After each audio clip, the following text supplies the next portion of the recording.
Hey, vinyl community, Jason here.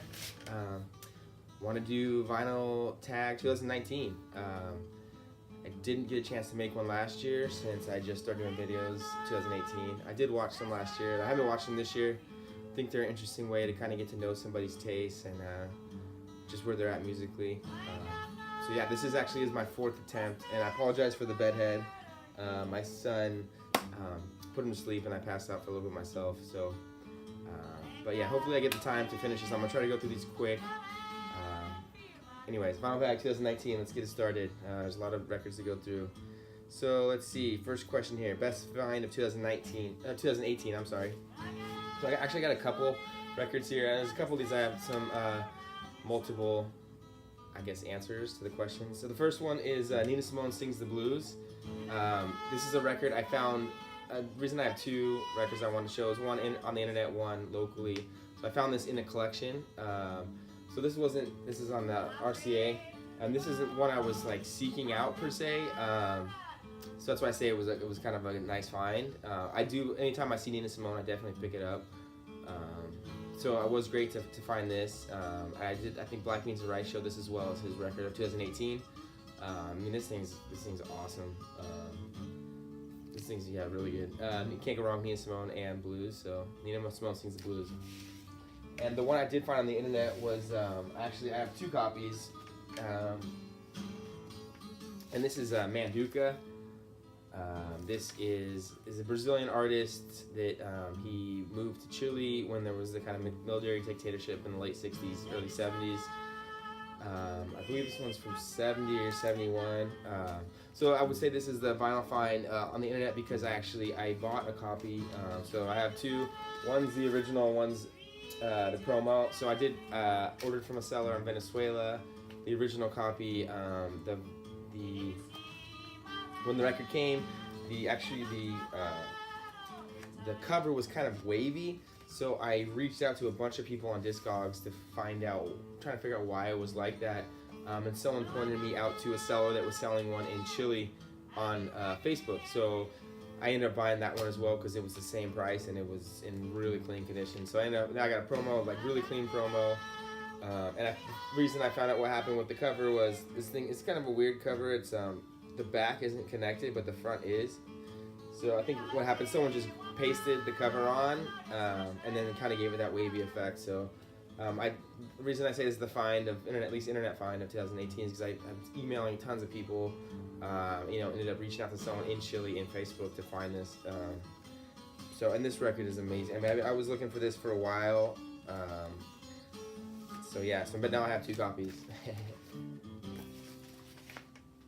So let's see, next question here. Shout out to other VC channels who deserve more viewers. I guess, that's all relative. I guess some of the people I have been watching, it's been tough to get some time lately because my son's not been sleeping well, but some of the ones I still watch religiously is Dean at Grandma's Handbag and Steve Carlson. Those guys have just amazing energy and they show great records. I like watching videos, and it's one thing is content and the other one's presentation. I can't say I'm the best on the presentation. Definitely something I want to work on this year. But those guys just nail it. So positive, just really interesting to watch, and they show great stuff. Some other ones I believe they're both new to 2018, and some other ones that 2018 they're new to last year, and I started watching his local bandography, so it shows some amazing stuff, like stuff that just makes me so jealous. Some like old Tool records, he's been collecting for a long time, has an amazing collection. Not Enough Records, Omaha Introvert. I know there's a bunch more I'm missing, but I think those are some of the newer ones that I guess deserve more viewers, in my opinion. So next question here, what holes are you looking to fill in your collection? I'm always looking for Brazilian stuff. I probably have 40 titles on my Discogs want list. It's going to take me forever to buy all those, and I'm always adding more, so that's just going to be impossible holes to fill. Blues, I definitely want more blues. It's more of a freeway than a hole because I don't have a ton of blues. I have maybe 30 records, but specifically artists, looking for Miles Davis, late 60s, early 70s, kind of when he was doing more of that like fusion stuff. like funky stuff. I definitely want to get more of those if I can this year. Try to focus on that. A cheap album that's really good. So this is an album I see all the time. This is Mahavishnu with John McLaughlin, The Intermounting Flame. Speaking of Miles Davis, this is kind of an offshoot of Bitches Brew. John McLaughlin was on Bitches Brew. He's just an amazing guitar player. So this is, fusion. Fusion for me, it's a tough one. I really like fusion if it's done well, and this is done really well. So this, and what I like about John McLaughlin, he kind of has that Middle Eastern vibe as well. So gives it that different edge. So and Billy Cobham's on this on drums, it just tears it up. So I see this all the time for cheap. This one and the Birds of Fire, which is their second album. So let's see here. What's the next question? Your favorite side project? I believe that's the next one. And this was a tough one for me because it's kind of hard to find side project albums. I mean, there's so many, and how do you know if that kind of becomes their main project, or are they just solo project? I don't know. So it was a tough one. So I just kind of classified it as someone who just did one album with a bunch of people, and that was it. So for me, that's Blind Faith. This is Eric Clapton, Ginger Baker, Steve Winwood. You can't go wrong with that lineup. And I enjoy Eric Clapton actually when he's kind of not in the front but more on the side man. I think he does an amazing job. So this is one of the first albums I bought. Actually, not this one. I bought the other cover. When I first started collecting vinyl, I found this one just kind of at a garage sale a year or two ago. So yeah, I really like this album. Amazing album. So let's see, a song from an artist band that is uncharacteristic in their catalog, and this was a tough one for me. But one of the kind of ones that popped out was Paul Simon, A Mother and Child Reunion, which is kind of why it pops out for me. I mean, Mother and Child Reunion is a reggae song. It's like a pretty. It's not like a reggae vibe. I feel it's just a reggae song, which Paul Simon, I think that's his only one he does, which is like true reggae. I mean, he did some stuff, obviously, in other countries that kind of had a hint of that. But another reason it sticks out for me is because this is his first solo album after Simon and Garfunkel. So that's the first track on this, and it kind of kicked off that hey, this is my solo stuff. And it's such a heavy subject matter, Mother and Child Reunion. And I just love the song. So yeah, that for me, I mean, I guess I always go back to Paul Simon. He's like one of my favorite artists. So that was just kind of what automatically popped out. But I love this whole album. But yeah, that one for me kind of just sticks out as something that he's not really known for, I guess. So let's see here. The last album he purchased. So that would be this one, Quarteto Novo. This is a song. This is an album I've wanted for a long time. This is probably my favorite Brazilian jazz record. This comes in this is the like a late 60s, early 70s. Kind of came in these. A lot of these came in the sandwich covers, so it's like flimsy and it comes in like a plastic bag kind of. So this thing's in really awesome condition because it's still in the bag. The original Odeon. So I ordered this mid-December and it finally came. Maybe it's just backed up because of Christmas. So I'll talk about this a little more when I do my recent finds. But yeah, I just bought this one. Paid quite a bit for it, but reasonable for what it goes for. So yeah, super excited to get that one. A great album with a bad cover. So this one kind of stuck out for me. I mean, it was tough. I don't know. It was just hard to figure out. I'm not too good aesthetically, visually. There's stuff that kind of looks cheesy, but it ends up usually being cheesy. But for this one stuck out for me. This is Chakachas. And these guys are known for Jungle Fever, which was actually, I remember from the Boogie Nights soundtrack. But this, I mean, I remember I bought this in a collection, and I don't even remember when I looked through the collection. I don't remember seeing this, and I got home, and then I found it. So that's how uninspiring it was to me, that I don't even remember seeing it originally. But another reason that I think this is a bad cover is because these guys are, this is a Belgian group. They do like Afro-Cuban, Latin kind of jazz, pop stuff. And the cover in actually the European pressing it's like this, naked girl with an afro, and it's just, I mean, it's an amazing cover. So the fact that the U.S. kind of resorted with this weird, I don't know, funky, like, carved out wood guy just kind of bummed me out. So yeah, that's a good album with a bad cover. The next one is a bad album with a good cover, and this one was a tough one. I mean, I couldn't pinpoint anything, but I was just digging through my albums. This one that stuck out, Pamela, Mounk'a, Samantha. And the reason I picked this one is because I remember digging through this pop-up kind of record gig, and I saw this and I just thought it was gonna be fire. I mean, I don't know why, but I look at the back cover as well, and this is I believe he's from Congolese, but this is pressed in France. I don't know. I saw this and I just thought it was gonna be just awesome, and it was okay. It was not the worst music I ever heard, but it wasn't that inspiring to me, and I just remember the cover and I thought it was gonna be awesome, and it wasn't. So. Let's see, the next question here is a blues album. So this is actually what we're listening to. I kind of wanted to show something different. I have a bunch of John Lee Hooker, and I was thinking about showing some Peter Green. Peter Green's kind of like almost classic rock, not too much. It's like blues classic rock.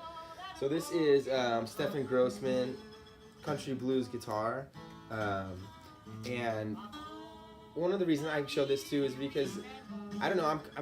I'm kind of a singer-songwriter guy, and I feel like this is a little bit tighter than some blues albums. And this has Sunhouse on it too, which I don't have any Sunhouse, so that was cool. And this was one that it was in a collection or something. I had no idea what it was. It was a huge surprise when I found it. And this thing's not super expensive, but it's like country blues acoustic, and I play acoustic guitar, so that's kind of more my thing. And it's tight, nice riffs. And I'd show you the label it's playing. I think it's Kickin' Mules Records, so it's kind of a cool label as well. So Stefan Grossman, it's my blues album. It's one I go to often when I want to play a blues record. An earworm song. So this is awesome. I mean, these are all tough, but this, for me, still Bill Withers, the song Use Me. I love, it's my favorite Bill Withers song, and I remember hearing it in Anchorman, and I was like, oh, so good. And I ended up, Use Me, I would sing to my son, like, for a few months, almost every night after I would take him out of the bath and dry him off. So for me, that's an earworm song. I mean, you just can't go wrong with that riff, it's just so it hooks you, man. I don't know, you feel it in your veins. So yeah. And I love Bill Withers, but that's for sure my favorite Bill Withers song. A historically important artist. A lot of people were showing, stuff historically important in music kind of changed either the sound of music or just kind of went a different direction that wasn't being done before. So I'm kind of doing that, but also a little more historical. So mine is Caetano Veloso, and I got two albums. This is Transa, and this is his second album, self-titled. I guess you call it the White Album. Say Caetano Veloso, he was part of the group of guys with him, Gilberto Gil, Tom Zé, Os Mutantes, that were kind of starting the Tropicalismo movement. Which kind of fused, took because before Brazil was like samba and bossa nova, but they kind of took samba and they added elements of avant-garde rock, and Os Mutantes is a little bit psych. So they kind of took it and took music in a different direction, and that's the kind of stuff I really enjoy from Brazil, with the fuzz guitar and. But not only musically, these guys were known for pushing the limits of lyrically, because they were speaking out against. There was artists doing it like Geraldo Vandré as well, who also got exiled. So Caetano Veloso, Gilberto Gil, and Geraldo Vandré all got exiled from the country, and Caetano Veloso lived in London for 3 years until he was let back in the country in 1972. And he's well known for having a concert, I believe it was in late 60s, I don't remember what year, but kind of reminiscent of the Bob Dylan, where he's playing and he's calling out the crowd for being, not hard enough on the military, and they're booing him, and, ends up the crowd turns their back on Caetano Veloso, who's playing with the Os Mutantes at the time, and they turn their back on the crowd, and then he just went off on some rant calling him out. So he was just outspoken, and I mean, he was living the fight. You know, he wasn't just singing about it; he was living it. So for me, historically, he was important in helping change the minds of Brazilians to kind of, get away from the military dictator, which actually lasted until the mid '80s. But Caetano Veloso, I mean, and these are my favorite. These are the ones to get for sure. I have a bunch of his other stuff, but these are the ones. So good. And this was in English, so Transa, and I think he recorded it when he was in exile, or maybe right when he got back. I know he released it after he was let back in the country. So, Caetano Veloso, historically important. An album you own because of your parents. So this one was a pretty easy one. That would go Elton John's Tumbleweed Connection.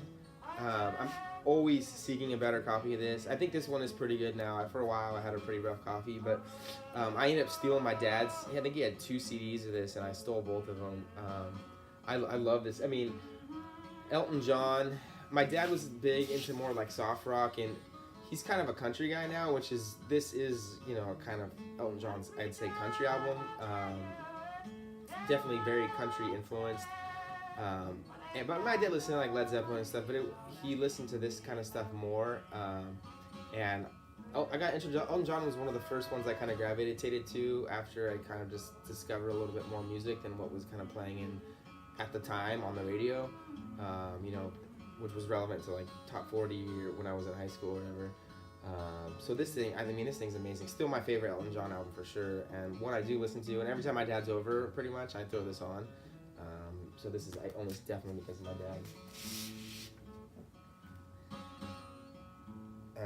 Let's see here. Best dollar bin find. Yep.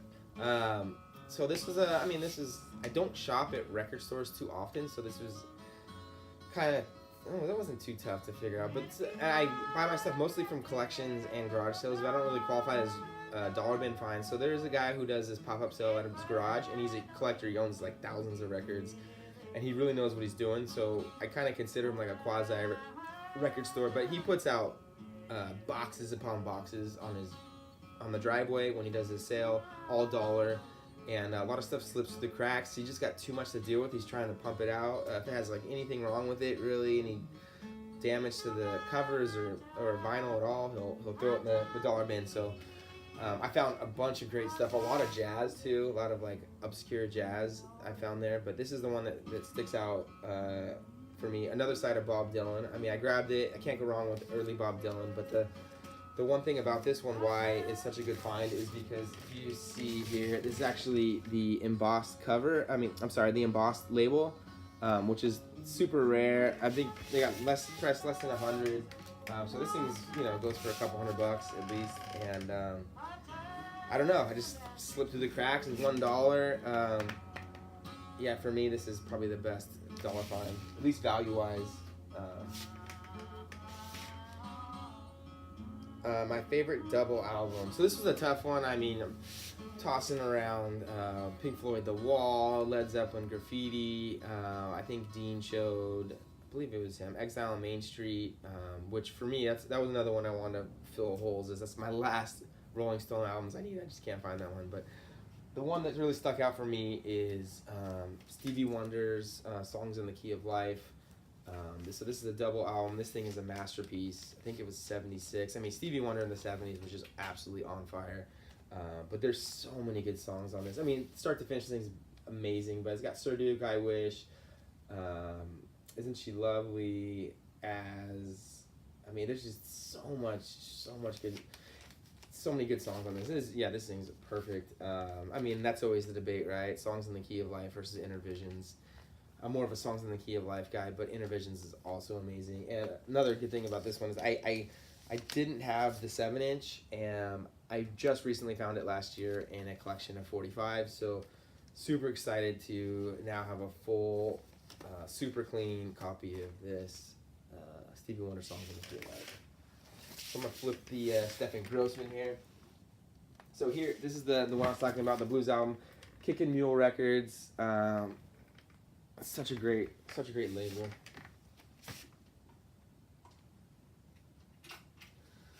So the next one is, I believe this is an album you bought because of a VC. Yep, an album you learn about from the VC in the last year. So I actually have two. Again, I have one internet purchase and one I found on the wild. So this is the one I found on the wild. This is Jan Johansson, 300 or 300,000. I can't quite tell, but so this is a Swedish jazz artist, and I saw this on Local Bandography's video he did of Sublime Media's rare albums. So I found this when I was out in New York with my wife on vacation. So I never would have known what this was, and it's really good. I think this was put out posthumously after his death, kind of some live tracks, but it's really awesome. It's like kind of minimal jazz.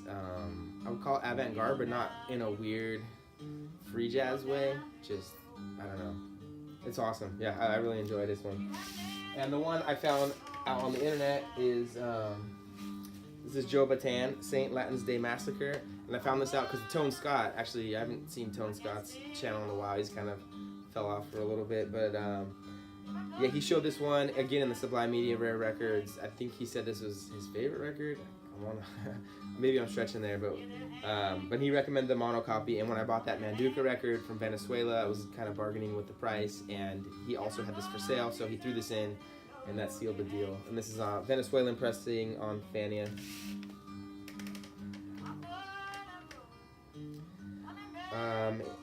A 10-inch record. So I don't have too many 10-inch records. I want to say maybe 5 or less. And I actually have one I just bought in Brazil. It's in Brazil waiting for me. Rodrigo Campos, Absurdo Sambas. I can't remember. Anyways, but this is one I bought last year and came in a collection. Mary Lou Williams. This is my first Mary Lou Williams record on Contemporary. I'm sorry. And this is yeah, this thing was awesome. So happy to find this, and I'm not a big 50s jazz guy, but unless it's kind of that Afro-Cuban, and which this kind of is, especially the song Cool Bongo, I definitely recommend it. The thing is amazing. So, and also has Tony Scott on here, which Tony Scott's great. So yeah, Mary Lou Williams, one of my only 10-inch records. Highly recommend. I've seen some people showing Mary Lou Williams recently, and I would definitely like to find some more of her stuff. I never really see it, but when I do, I'll pick it up and hoping to get some more. Maybe that's another whole 10-inch jazz record I need to fill. Next one is a 7-inch record. So I have a ton of 7-inch records because I have my jukebox.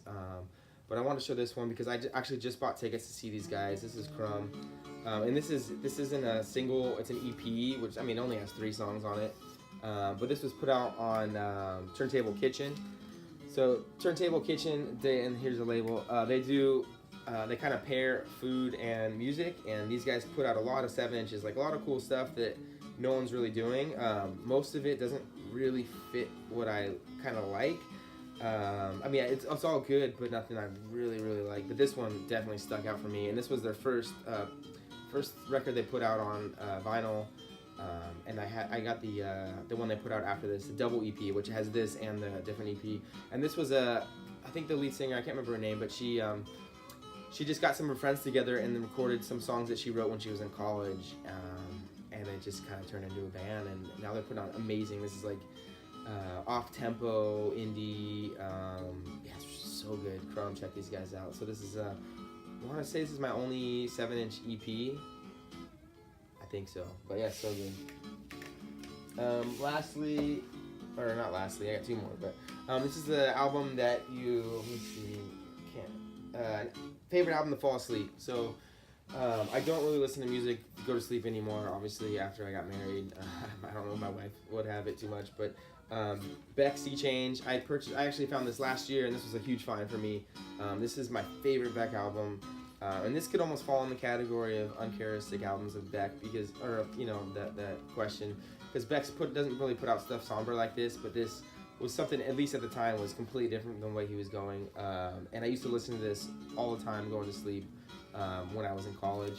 And especially the first 2 tracks, Golden Age and Paper Tiger, they just kind of set the soundtrack for my dream that night. And they would just go off on some weird tangents. So, yeah, definitely favorite one to fall asleep to. And lastly, let's see, your favorite VC experience and or advice for people contemplating making videos. So my favorite experience in the VC is when I sent out some VCLT packages. I've only sent out a couple. I want to do some more this year. I love spreading music and, you know, seeing the reactions when the people get it, and I know it's stuff that they were like seeking, so it's nice to kind of, you know, it's nice when you get a record that you're really looking for, and if someone gives it to you, it's even better. So that was awesome, seeing them open those packages. And I'm hoping this year to, I want to meet up with Tone Scott if I can. So that'd be nice to kind of meet. I know some people have talked about meeting up with people if you can from the VC, which I haven't been able to do yet. So I'm hoping to do that this year. Be another great experience for me, but I haven't done it yet. And then any advice to people making videos is, I mean, I guess I'm not the the expert here for sure. I definitely need to work on my presentation and stuff, but I'd say just do it. It's helped me in my personal life as well. Just giving presentations at work, which it's not not my strong point. So I'm definitely getting a little more comfortable behind the camera, being able to structure my sentences a little bit better. But I say just do it and don't be worried about people if you like music or not, or like the kind of music that you like, because there's tons of people who like everything, even, you know, Barbra Streisand, whatever. If you dig it, show it. There's tons of people that like it. You know, there's a bunch of closet Streisand fans, I'm sure, out there that will connect with you, and you know, you just kind of you relate with people, and it's just nice to see people doing the same thing you're doing, like, you know, like anything else, just someone to relate to. And plus, it's awesome to contribute the content, you know. So we're all making the time to put out the content that's widely available for music enthusiasts to watch. So that's it. That's my Vinyl Tag 2019. Hoping to have a great year. I'm hoping everyone else has a great year. And yeah, it's been fun so far. Take care.